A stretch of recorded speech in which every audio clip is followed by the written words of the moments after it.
This is Alyssa Nakken of the San Francisco Giants, and you are listening to Gym on Base. Welcome back to another episode of the Gym on Base show. For today's very special guest, we have on a member of the San Francisco Giants coaching staff. She hails from Woodland, California, and was the first female on-field coach for an exhibition game and regular season game. I was actually at that game against the Padres. Please welcome the great Alyssa Nakken. Thanks for having me. Yeah, excited to have you on. And I got to ask, have you made the move to Arizona yet for spring training, or? Not yet. We have a couple guys that live in the Bay Area, so I've been out at Oracle with them the last couple of months, but tomorrow will be our last day, and then we'll take off Saturday. Awesome. Yeah, so a nice little weather change in a couple days for you. Yeah, but everyone's been saying it's been really cold in Arizona. Oh, okay. But yeah, I feel like spring training is the best time to be in Scottsdale because we're out of there before it hits triple digits. Well, also, last weekend, I believe it was Fan Fest, and how was that for you? I saw you were rocking the cool braids, so it was fun to see you guys out there. Yeah, no, Fan Fest was great. It had been a while since we've had one, just with COVID and the lockout. So 2020 was our first Fan Fest as a new coaching staff. And yeah, we definitely missed it these last few years. I think it's always a great time to be able to, open up the stadium for fans from all over to come and engage with them. And obviously, it was great to see a lot of the guys that were able to make the trip. So we had some rainy weather for sure. I love the rain, but a lot of people weren't happy with it. But I thought it was a great day. Yeah, it's always a fun time, and it's kind of the end of the off season, and you're ready to turn that corner to spring training. So I got to ask, did you do any fun trips this off season with your husband? Did you guys do anything fun? We did. We went to Hawaii for a Mm. week in December, which was just so awesome. Neither one of us have been to Hawaii Mm. as adults, so it was really great to just get there, and just that laid back lifestyle is really hard to beat. So, yeah, we surfed every single day, and it's amazing to be able to get in the water without thinking to put a wetsuit on. And, we were in bed by 8 p.m. every night and up at 6. And it was just a really, really fun routine. But yeah, the off season's been awesome. Lots of family time. And both my husband and I are like homebodies. And so we've really just enjoyed the time to be at home in San Francisco and, see some family for the holidays and Mm. all that. But yeah, I'm ready to get back into the swing of things for sure. But it's been a wonderful, I'd say like 10 out of 10 off Mm. season. Well, you mentioned Hawaii, and I know you live in the Sunset, right? So, did Yes. you get any surfing done in Hawaii, or? Yes, every day. So it's kind of nice. My husband will only surf in warm water. So we try to do a trip each off season to Mm. somewhere warm. And so it was nice because the swell was kind of like picking up as our trip was going on. So we got there, it's pretty flat, little baby waves, and each day the swell just got a little bit bigger. And so it was good for Rob to kind of just like build up to it. And yeah, it was great. I don't have like a time frame of needing to get out of water at a certain time. So you just like surf your face off. And I was like all scarred and bruised from the reef, but it's such a great, great feeling. Well, do you surf on game days then, or does that kind of get you in the mode? Yeah, not really. I always like have these high hopes to do it. But again, like with the getting in the wetsuit, getting out, in Ocean Beach is just so crazy. And during the season, it's not like the best surf season. Mm. But I try to get in the ocean every day that we're at home. So I'll do just like a cold water plunge, and that honestly has felt like enough for me in season, because I know once the off season comes I can have a little bit more control of my schedule and get out on the board a lot more. Yeah. Well, you mentioned your husband Rob. How did you guys meet? And you recently got married, right? Yeah, so we got married in 2021. We met, he's from my hometown, so we Oh, met okay.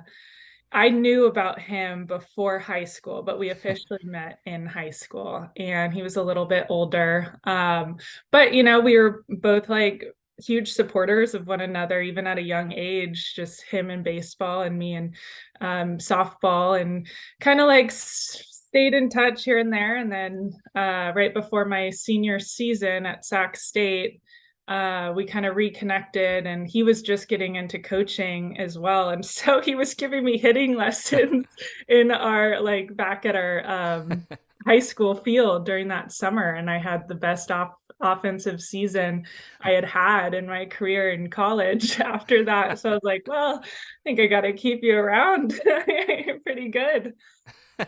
That's pretty funny. Do you Yeah. guys, because I know he's into coaching, like you said, what do you disagree on when it comes to the game? Do you have the same philosophy or? um, you know, I wouldn't say there's much we disagree on. We definitely I learn we learn a lot from each other. Well, I think for a while there I was like, I think you're talking too much about hitting the ball on the ground. Like, let's get these guys to think about getting it in the air. But even with that, like my mindset changes on that just Mm, with, um as we all learn and grow and learn from others around the game, your yeah, philosophy kind of changes. So um yeah, I don't know if there's much we disagree. Both of us are super like open-minded, mm, so it's never like somebody will tell us something and we're like, no, it's not that, right? So that's a good, I need to think about that a little bit more. I don't have a straight answer, but I'll talk to him after this and yeah. we'll kind of go back and forth. There's got to be something that we disagree on. Well, I'll be in spring training mid-March, so I'll come around and ask I'll if you. report Yeah, back. yeah. Well, one thing that I thought was interesting is being from NorCal, your first game, right, was as a 3-week-old. So, who was your favorite Giant growing up, and have you met them? Ooh, well, like early when I was young, like I think from the time I can remember, like probably like 7 to like teenage year, like like pre-teenage. Mm-hmm. I mean Barry Bonds, Oh yeah. he was just like, iconic. Like and but then as I got into playing and in college especially started playing first base, I just started to like really admire like JT Snow and kind Mm, of think back to how he played the game and watching him.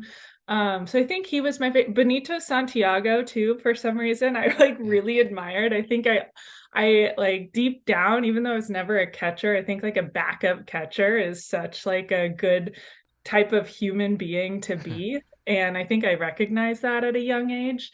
But yeah, I mean, obviously I've met Barry. Haven't crossed paths with JT Snow.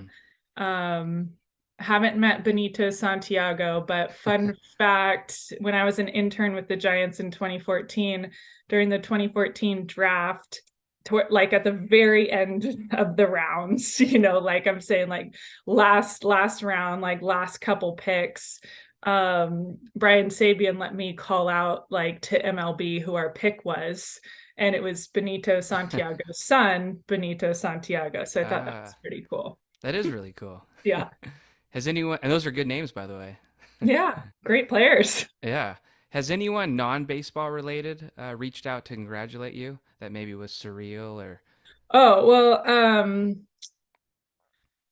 Billie Jean King was, I think, Oh, one of the first, like right when my hire was announced, kind of reached out through our media team. And that was like, oh, I think I'm still trying to wrap my head around that one. That was crazy. And then during the All-Star break, I got to meet her in person, and that wow. was just so surreal. That's a great word to actually describe that feeling.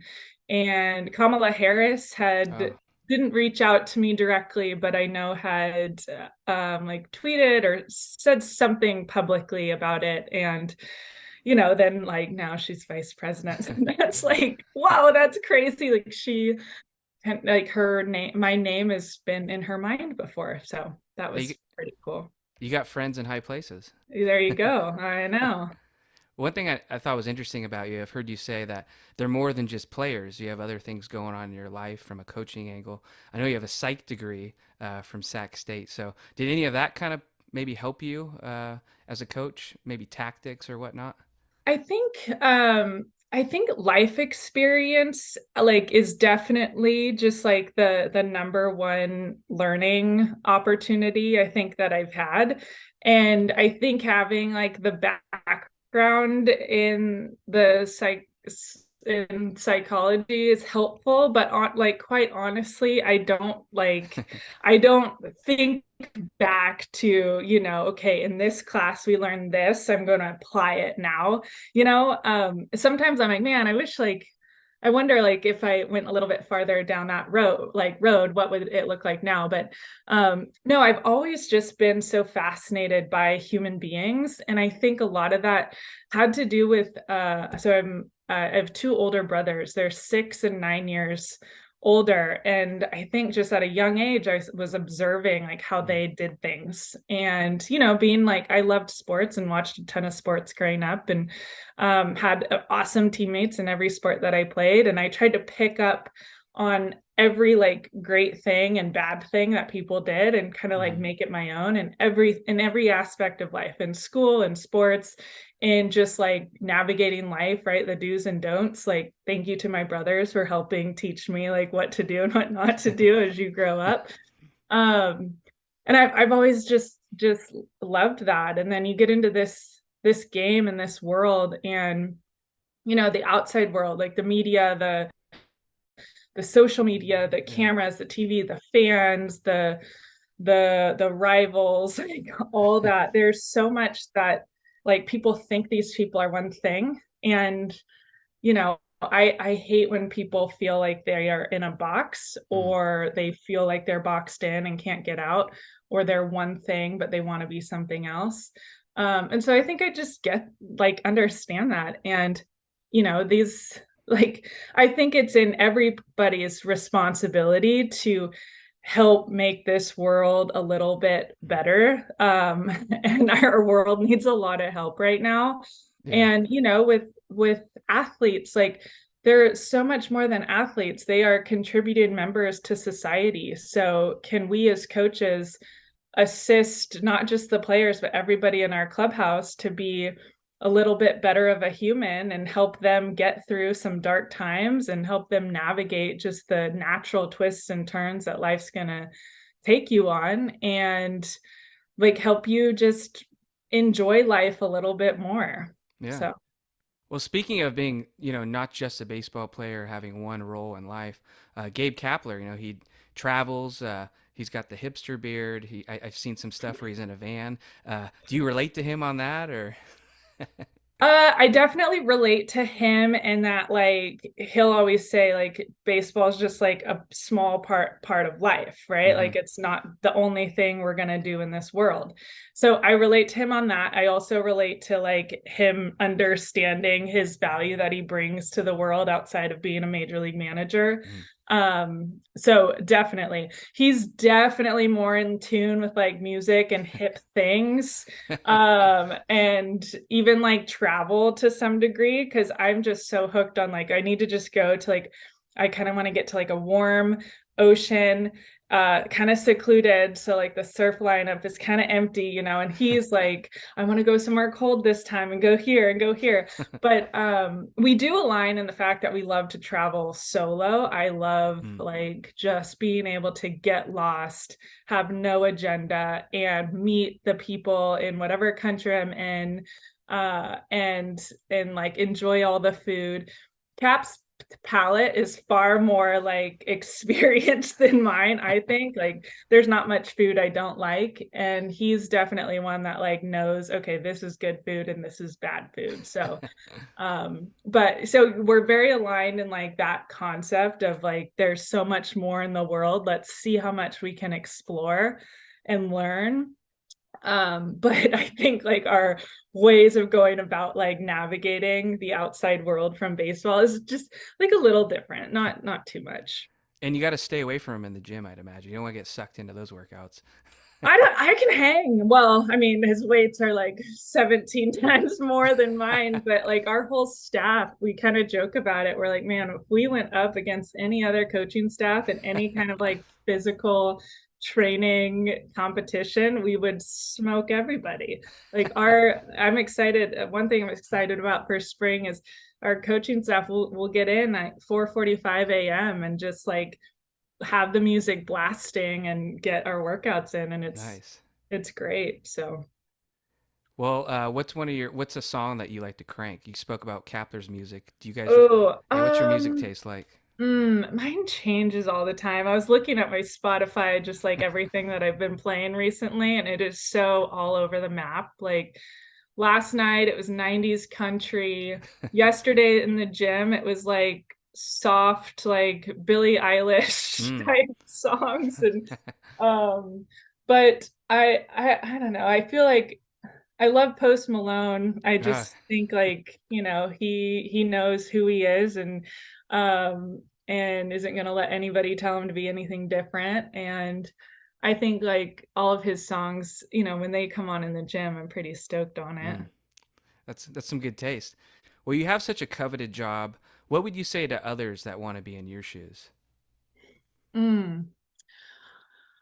Let's see. So, I mean, for just any other person that wants to be an assistant coach in Major Mm, League Baseball, I think humility and being in like having an open mind and willingness to learn is number one. Like you have to be just an awesome teammate in order mm, to have just a little bit of success in this game. And it's a really long season and it's a really intense industry, and there's so many voices coming at you, and the wins and the mm, losses add to the ups and downs. And if you find yourself like rolling with that in like going up when things are great and going down when things aren't, like you're not going to be as great of a contributor to mm, the staff or the organization as you can be. So you really have to just like kind of just have some humility and stay consistent in your mood and your just how you show up every single day, whatever your job requires you to prepare for every day. Like make sure you do it, and you do it, the guys know what to expect every single game, every single day when it comes to how you show up.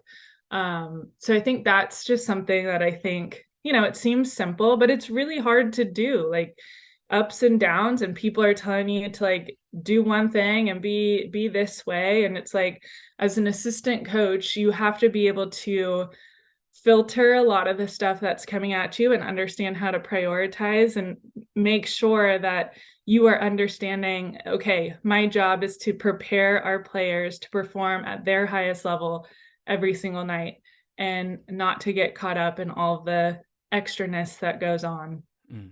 It's a good answer. Good advice for life in general. And one thing that really stuck out to me, I remember in the beginning you had said how your role was more about kind of learning and observing, building relationships with the players. How has that kind of evolved or maybe changed over the last few years for you as a coach?